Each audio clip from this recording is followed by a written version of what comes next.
So, how well prepared do you feel to teach students with disabilities and others special learning needs? Okay, so I was fortunate that I went through a really wonderful special ed program at UT, and I felt very, when I first graduated, very prepared in general for working with kids with special needs. But I feel like every child is different. So even though the scope of how special education works and how to teach kids with special needs, everyone still learns even more. There's even more differences once you start getting to know kids, and so it's every year kind of going through another learning curve. Yeah. But, I think just as long as you have a good foundation of evidence-based practices and you're staying up to date and researching best practices, then you at least have a foundation to work with. Yeah, definitely. So you said that you went through the program through UT. Was it a traditional program or kind of more of an alternative?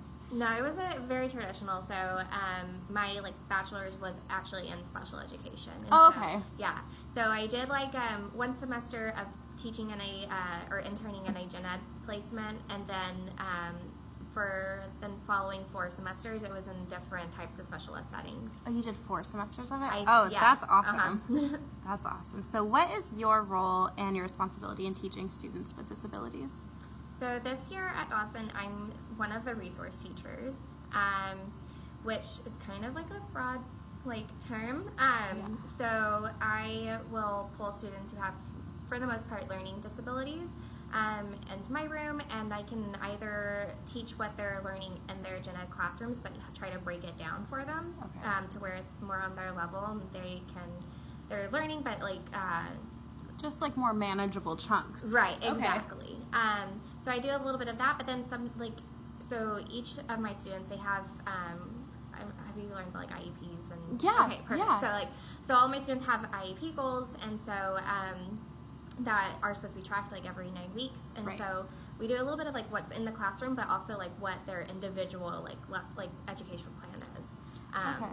So I don't know if that answered your question. Yeah, No, definitely. So this is not one of the questions, but I'm just wondering, when students go into those meetings, the 504 meetings, to get the IEPs, are you part of that team that sits in on the meetings with them? Yes. Yeah? So yes and no. So sometimes before they become start receiving services through special education, there's all the 504 meetings.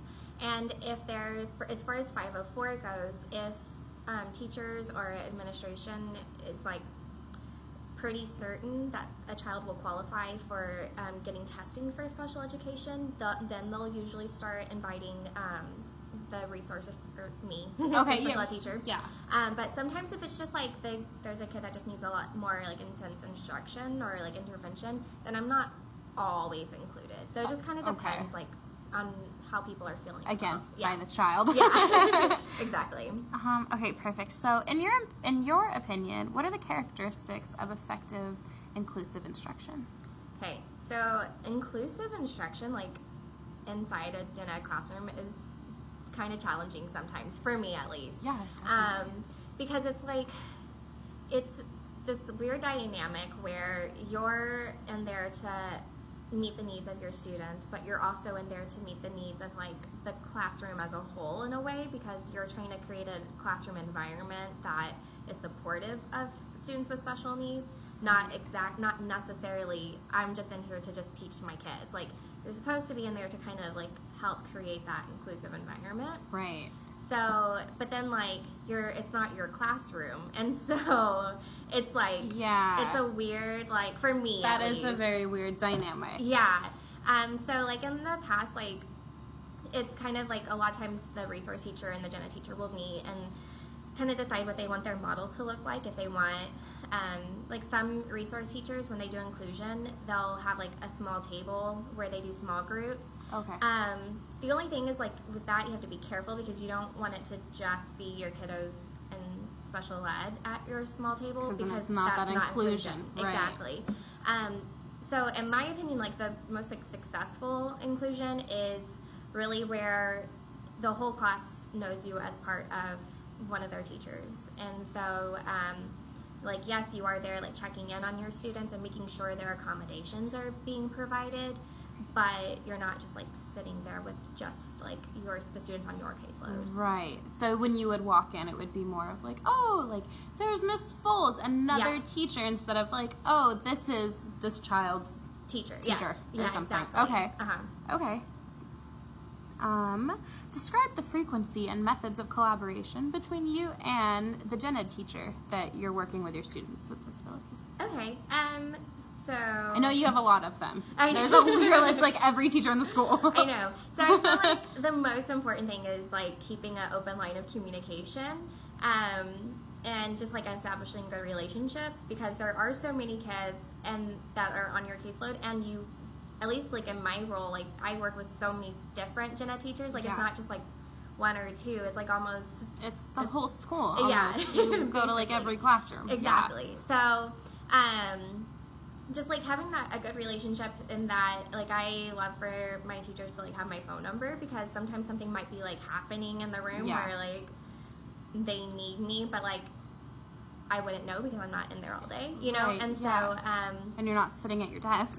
Right, exactly. Like I'm running around everywhere like crazy most of the time. And so I think like the best practice, which I haven't, like this year's been a little crazy, so I haven't been the best at this, but I think like best practice is like to have either weekly or bi-weekly meetings with with the special ed teacher and the gen ed teachers, so that way you can just like kind of go over data of how the students are doing. So accommodations are like a big thing, and so like going over that list and saying like, are these accommodations actually being used? Are they actually being effective? Do we like not necessarily need all of these accommodations anymore? And so just to kind of group and go over. Yeah, like just touch base and make sure everything's flowing and working. And what I feel like you've definitely answered, in what ways are you providing effective instruction? What's the biggest challenge with working with students with disabilities? Okay, so there's one challenge that isn't so much like the face-to-face interaction with children, with the students. It's more of like the paperwork side of things. Oh, really? Yeah. Yeah. So I would honestly say that I spend probably a majority of my time, well, maybe not majority, but a great chunk of time. That's okay. Doing paperwork. So like, it's really intense. And then anytime like students are being admitted into special education, there's like this whole process of like going over their evaluations and like all this documentation that has to be filled out. It's just like, it's a lot of paperwork. And that all falls on you? Yes. Loud and proud. Yeah, so like that takes up almost more of my time than like actually planning a lesson. Yeah. Which is like hard, because I do have to do lesson plans, because I have so many different learners and different like levels. So I really do need to lesson plan, but like the paperwork but sometimes. You also have to do the paperwork, so it's like... And it's like legally binding paperwork. Yeah. So it's not like I can just like put it off. It's not like a back to school, like back to home form or something, Or a weekly newsletter, like now it's... it's not like for fun, it's hardcore legal paperwork. So, other than the paperwork, do you think that the planning lessons to meet all of your different learning levels is something that's difficult? Sometimes it is. So like... Sorry, I'm ad-libbing here. Oh, no, you're fine. So I think like the only way that you can have like a resource room somewhat successfully is grouping students as best as you can to performance levels. But like I said, like there's never two students who are like on the same pace or anything. So you just have to like do your very best to group them. But then like you still have to really work on differentiating your lessons and objectives for within those groups. Yeah, so that way they still work for everyone. So that can be challenging. I think the other thing that can be challenging is like, so when you're teaching a lesson or giving a task, like it can become pretty apparent, like, oh, like this is like not scaffolded enough, like the students becoming frustrated, and so sometimes like once you realize that, trying to like reel them back in to like get them that motivation and be like, like, hey, no, it's okay, like don't get worried yet, like we're gonna. But sometimes there's that like you want to catch the student before they get too frustrated. Before they get into that frustration. Yeah, because once they get there, it's for some of them, it's like really hard to like get them back to do anything. Definitely. And that makes sense. I feel like I see some of that in just the gen ed classroom. Just a lot of kids, they come in thinking, oh, I'm not good at math, and then, okay, yep, everything's great except for this one, and they just shut down. And so, I can definitely see that thing. So I'll be in my own classroom next fall. Do you have any recommendations that could help me prepare to teach students with disabilities or other special learning needs, or just any tips in general? Okay, so I feel like for me, what I think would be like the best thing to do whenever you get your own room and your student list, if you can like meet with your special ed teacher, what I've done for all of my teachers is I've made I call it the IEP snapshot. Okay. And it's just like a one-pager for all the students that are on my caseload that are in their classroom. And it has like a quick at a glance, like accommodations that need to be used daily, their IEP goals, just like quick information. Okay, like the meat of the IEP, the important stuff. Because the IEP itself is like sometimes 30 plus pages. Like there's really? Oh yeah, I didn't know that. And there's like no way that you're gonna be like, what does this kid need? Let me flip through the page. Let me pull this giant photo out. And then and then so and so also needs it. You're not gonna do that. No, it's not realistic. And so I would meet with the SPED teacher to see if they can make one of those for you. If not, give you the information to where you could make one. Yeah.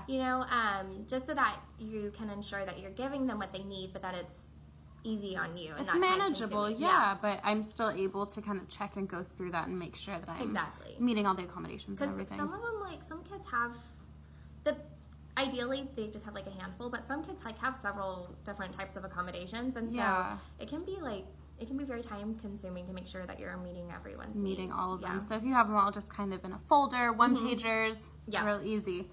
Perfect. Do you have any other tips, or is that it? It's okay if that's it. I'm not trying to pressure you. Nah, I think that's it. That's it? Okay, perfect. Well, we will shut this off. Thank you.